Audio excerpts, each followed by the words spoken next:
Hello, my friends, and welcome. My name is Joe. This is the Joe Martino Show, and today we are going to talk about a truth that can be very difficult to accept and especially to act upon. And that truth is that you will become the amalgamation of the 5 people that you let speak the most into your life. Take a look at your 5 closest friends, and you'll see your future. Let's kick it off. This is the Joe Martino Show. You're listening to The Joe Martino Show, a podcast dealing with all things emotional, relational, and human nature. Joe is a licensed counselor in the state of Michigan, specializing in relationship therapy. He is also the author of the book, The Emotionally Secure Couple.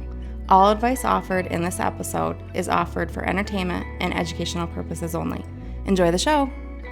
All right, welcome back. Hello, I hope your day's going well wherever you are. I want to relay a story to you from this summer. When I was traveling with my family, there's this place that we go that we really like. It's an island in the middle of one of the Great Lakes, and you have to take a ferry to get there. And as we were moving along and coming back, my daughters were talking about some kid that they knew, and one of my daughters said, "Ew, so-and-so, he's done these things, blah, blah, blah." And my other daughter was like, "Unfortunately, I sat next to him for an entire school year, and it's always more complicated than that." And she expressed almost some level of affinity for this student who had done some things that were certainly questionable. And before I get the emails about like, "Hey, how can you let your kids judge other kids, blah, blah, blah," just save your fingers. Man, that was probably a little harsh, but yeah, save your fingers. What that triggered it for me was a reminder of something that I've talked around in the past. I've talked about it tangentially or adjacent and all of those different ways, but I've never actually talked directly about it. And that's what we're going to do today. And that is the reality that who you hang out with matters. And that's almost so obvious that you're probably like, well, duh. And certainly I've talked around this in the past, but one of the things that I run into a lot with people is they try to pretend that they can hang out with somebody who isn't going where they're going and it won't affect them. Now, there is a level of mentorship that can happen. And this is where I see a lot of people lie to themselves. "Oh, I'm mentoring that person." No, you're really not, probably. A lot of times they're not. I had a client one time who we were talking and she was dating a guy. And in fact, I even cracked a joke about how with her, I'm like, there's more red flags than in a soccer game with this guy. And she said to me, "Well, I'm observing." I said, "You don't observe and participate both." And that is a true statement. I'm going to nuance it out a little bit here for you. When you participate with other people, you're inherently changed. So I do have people that I mentor that if you ask them, they would say, "Oh, Joe is a great friend of mine." And in reality, I may be one of their great friends, but they're not my great friends. I don't go to them with my troubles. I don't go to them with my issues. I don't go to them with my emotional needs. I have other friends. I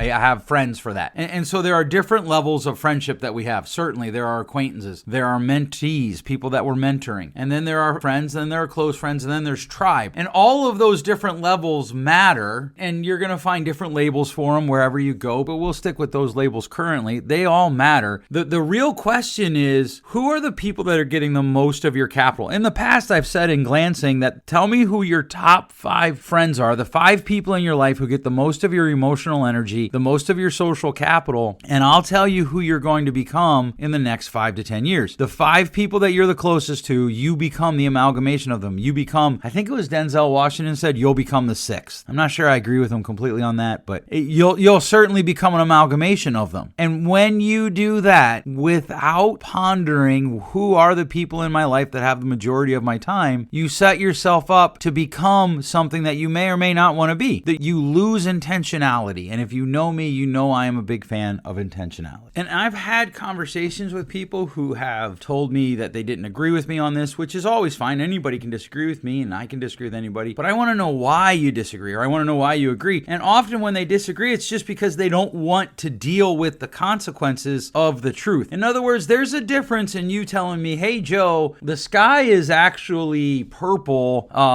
without any light coming through it, but because the sun hits it, that makes it blue, but really it's green, and peanut butter and jelly sandwiches can only be eaten on Sundays." And I can be like, I don't agree with what anything that you just said. That's a different, right? There are objective things. Or you could say to me, "Hey, Joe, peanut butter and jelly is the greatest sandwich ever made." And I could disagree with you and say, "No, the greatest sandwich ever made is hard salami with provolone and sliced tomatoes and good mayonnaise. That's the greatest sandwich ever made. And we could disagree because that's subjective. So there are objective things that we can disagree on. But if we disagree on the objective things, right, objective being facts like 2 + 2 is 4, or relatively well-established facts, things like, hey, who you hang out with, you become. It's a psychological truth. When you start to do those things and you start to look at that and we just say, well, we disagree because we want to disagree, that's silliness. And so I want you to take time and I want you to look at your life and I want you to think about who are the people that are speaking the most into your life. Who are the people that are giving you the most energy and that you're giving the most energy to be a part of, to be with? Who are they? Are you cultivating your life or are you just kind of letting it grow? Right now, I've got a problem in my driveway. About 2 years ago, we had a guy come put asphalt down, crushed asphalt in our driveway, and the space around the driveway is grass, obviously, and some grass got blown into the driveway and it didn't get blown out, and now the grass is growing and it's growing faster, and where there was just a little clump before we left for vacation, there's a whole bunch. And so I've got to figure out, I spent 25 minutes the other day pulling grass out of the driveway and I didn't make a dent yet, so I'm hoping that we'll get ahead of that, right? But you can let that happen. That grass just grows wherever the wind blows it, and there are a lot of people that do that with their lives. They let the wind blow them wherever they are. They hang out with people without asking themselves, do I want to become like this person? Do I want this person to influence who I become? That's two great questions to ask yourself with anybody who makes it into your inner circles. There are people that, yes, I'm willing to help. Yes, I should be kind to them. Yes, I should do whatever I can to help them when I can. But I don't want them speaking into my life. I don't want them being one of the ones that shapes who I am. I was just talking to someone yesterday and she said to me, when I have other people question decisions in my life, I immediately start to question myself. In fact, she said, it makes me question myself. And I was like, well, wait, nothing makes you question yourself. You choose to. And we did that whole dance for a few minutes. But the reality is,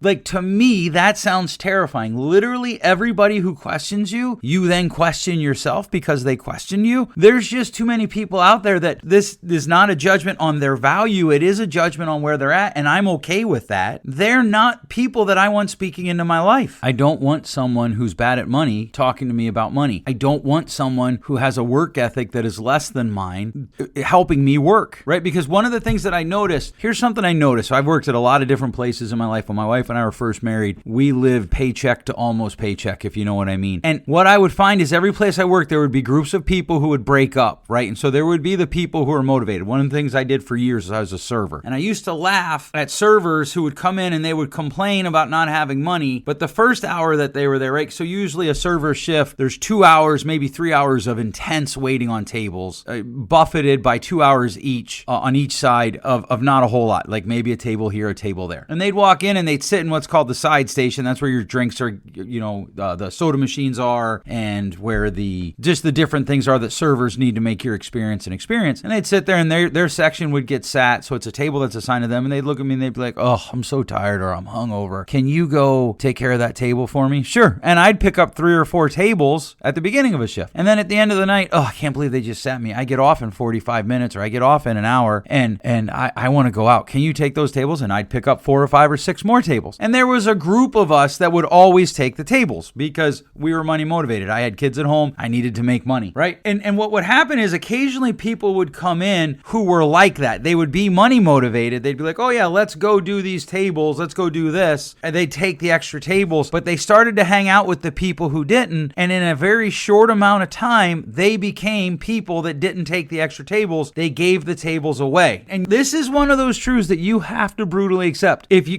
your 5 best friends are more interested in sports than their man caves than they are in their wives and their husbands, you're on a dangerous path. That is reality. I want you to take a moment and I want you to think about the people that get the most of your time. And then I want you to characterize them. And I know in our society, we're told not to do this, but you need to do this. Who you are becoming is dependent upon you doing this. Your future requires this. The people, whether it's 3 people, 2 people, 5 people, go out to about 5 or 6. Who are the people that get the most of your time? Out of those people, who do you most want to mimic in life? And don't be like, well, there's nobody in life I want to mimic. I want to be myself. Of course, I agree with that. That's probably true. And you want to be like someone. Let's not lie to each other. Who do you want to be like? And then characterize them. Are they complainers? I worked with a guy who is a client of mine, and And he would talk to me about his friends. I'm like, and one day I said to him, I said, it sounds to me like all of your closest friends are complainers. And he laughed and he was like, yeah, that's probably true. I'm like, do you want to become a complainer? He was like, well, no. Well, the chances that you will become a complainer if the people you're hanging out with the most are complainers is pretty high. It's pretty high. And so you need to look at your friends and ask yourself, who are they? Not like what their name is or what they do for a living, but who are they? What do they ruminate on? What consistently comes out of their mouth? Is it negativity? Is it positivity? Is it complaining? Is it whining? Is it optimism? What is it? Who is speaking into your life? And then do you want them to be speaking into your life? And this is a hard question, because if you answer no to that, you might go through emotional pain of familiarity. And what I mean by that is if you decide, hey, I need to make some changes in how much I hang out with this person, there's going to be emotional pain because there's going to be emotional loss. You have created this familiarity that I talked about in the very beginning with my daughter, and it's fine. That's actually how we're designed to operate as humans. And the question then becomes, but what does that mean for you when you're trying to bring into your inner circle the people that you want to shape your life? Well, just like two people can't sit in the same seat on a bus, that means the person that's there right now has to leave, and you're familiar with them. You have a rhythm with them. And that familiarity does not equate to healthiness. And one of the things that you have to decide is those 5 people healthy? Not just are they who I want people to be in my life, but are they healthy? In other words, I want people in my life who are successful at business. I want people in my life who are ahead of me in the business game, who are ahead of me in leveraging from one level of business to another. But I also want healthy people in my life. So if someone's good at business, but they're not healthy, I have to be a curator of how much time I allow them into my life, which can bring pain if I cut someone out. If I'm like, hey, you know what? This guy here was a friend of mine. He was my best friend, and he's making choices that I can't condone, and I don't find that to be overly healthy. And so if we have to have a talk about it, and if we can't talk about it, and there doesn't seem to be a growth mindset there, I might need to move on, and that's going to bring pain to my life. I have to be aware of that. All right, let's take a second. Let's talk about what about mentoring? Because this is important. I also want to mentor people, but I don't want the people that I'm mentoring to be speaking too far into my life because there's a reason that I'm mentoring them. Just like I probably don't speak all that far into people's lives who are mentoring me. If you're mentoring someone, you need to be brutally honest with yourself, right? So we believe in brutal acceptance. Someday I'm going to write a book, and I think the title is just going to be Brutal. The 3 brutals that you need to succeed at life. We'll see. I'll have to be older to write that though, right? Well, older than I am now at least.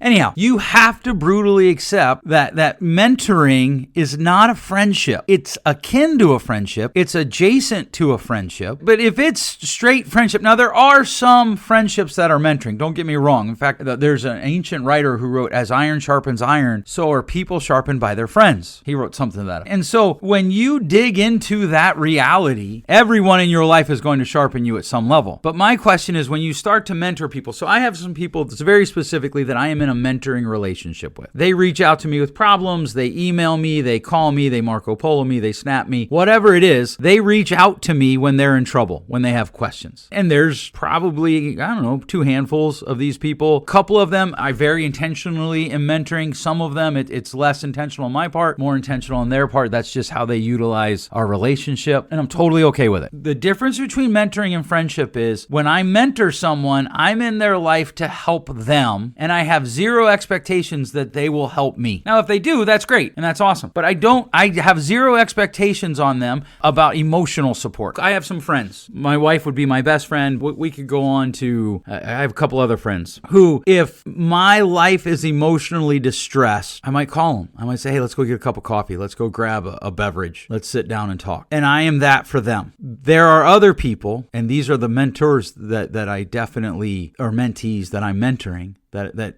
I simply, they might call me, but there's almost zero chance I'd call them at 2 a.m. When my life is mentally or emotionally distressed, I don't go to them. I go to that group of friends that I was talking about. And yet we can't give up mentoring for the sake of, well, there's 5 people that I hang out with the most. That's who I'm going to become like. And so there's 2 things running at play here. One, what's the life you want? Is it the life you have? Great. Then how do you improve it? Who's already where you're at? And is that person or are those people having the opportunity to speak into your life? life? Who are you hanging out with? Do you want those people to be influencers in your life? Who are you spending the most time with? Do you want those people being influencers in your life and how your life works? If not, you probably need to get out. If yes, then you can get into it. Dig into it. Dig deep. But then the other question becomes, who are you mentoring? Who's mentoring you? These are important questions. Those 5 people are in your life that they're the ones that get your most energy. I would argue 2 of them should be mentors. 3 close friends, 2 mentors. I think that is a good mix. I have zero scientific evidence to back that up, but when I can convince clients that that's what they need to move towards, 3 close friends, 2 to 3 close friends, 1, tribe, and then numbers 2 and number 3 be close friends, and then mentors, but not too many mentors. There's a thing, I'm learning how to play golf. I've mentioned this before. I'm really enjoying it. In fact, the day of this recording, one of my daughters is going to go out with me tonight, and we're going to go chase the ball around for a little bit, and then tomorrow morning, I'm playing with some friends. Thursday morning, I have a golf lesson, and Friday, we're going to play with some friends that, of course, I've never played on before. So I'm very excited about this week of golf. A lot of golf in my life this week. But here's the thing. I don't go to a lesson with one guy on Thursday and then a different lesson to a different guy on Friday. Because one of the things that happens is you get too many voices in your head and it starts to run you the wrong way. Well, wait a minute, Joe. Isn't there wisdom in a breadth of information? Yes, absolutely. But at some point, you've got to pick, this is the person that I'm riding with. Doesn't mean you have to ride or die. I've never understood that phrase. But this is the person that I'm riding with, and I will reevaluate at regular intervals, and maybe I step off, maybe I step away. But until I get to that place that I know for sure, okay, this isn't working the way I had hoped it would, you just keep moving. And so you keep those mentors in your life. Now, what I've always liked is mentors who had vastly different approaches. So I had 2 mentors in my life, one who was extremely cautious on almost any business decision, extremely cautious, in a different stage of life than me, in the last quarter, if you will, where I'm probably more in the third quarter. And he is very cautious with deals, very cautious. I had another friend who has passed away Christmas Day, who he never met a deal that he didn't like. And he was the same age as my other mentor, my other friend. And I would listen to both of them, and then I'd make my decision. But I purposely cultivated feedback from them because they had vastly different perspectives. So I was, again, intentional about 2 of the 5 people in my life. And then the other 3 people, I'm very, very picky. How picky are you? And I know that, I imagine I'm going to get some emails like, Joe, you can't really be serious here. People are more than just what they bring to our lives. And I agree. And that's why I'm saying there's a difference between the people who speak into our lives and the people that we can journey next to, right? So we flew to vacation and we flew back. Almost all of the people that we flew with were going to Disneyland. I've never gone to Disneyland. I have zero interest in going to Disneyland. I hope I never go to Disneyland. But we all flew together. We all traveled from Grand Rapids to Sanford International Airport together, and it was fine. We went together. In fact, I even talked to one person waiting to get on the plane. We chit-chatted about life. But I'm not letting those people speak into my life. There are people in my life who it's like that airplane. We're going the same direction right now. And so while we're doing that, we can talk and we can hang out and we can chat. But I'm not going to let them speak into my life. I'm not going to let them become life outcome influencers for me, because that isn't wise. All right. I hope that this answers some questions. I get a ton of emails on this, ton of people reaching out to me like, hey, what about that whole 5 people thing? I'm hoping that I answered that. And if I didn't, reach out to me, joe@joemartino.com. Let me know and we'll move from there. Maybe I'll do a second episode. All right. Thanks so much for listening. We'll catch you next week. Thanks for listening. If you enjoyed today's show, please share with a friend. And hey, give us that rating in your podcast store. Until next time, change possible.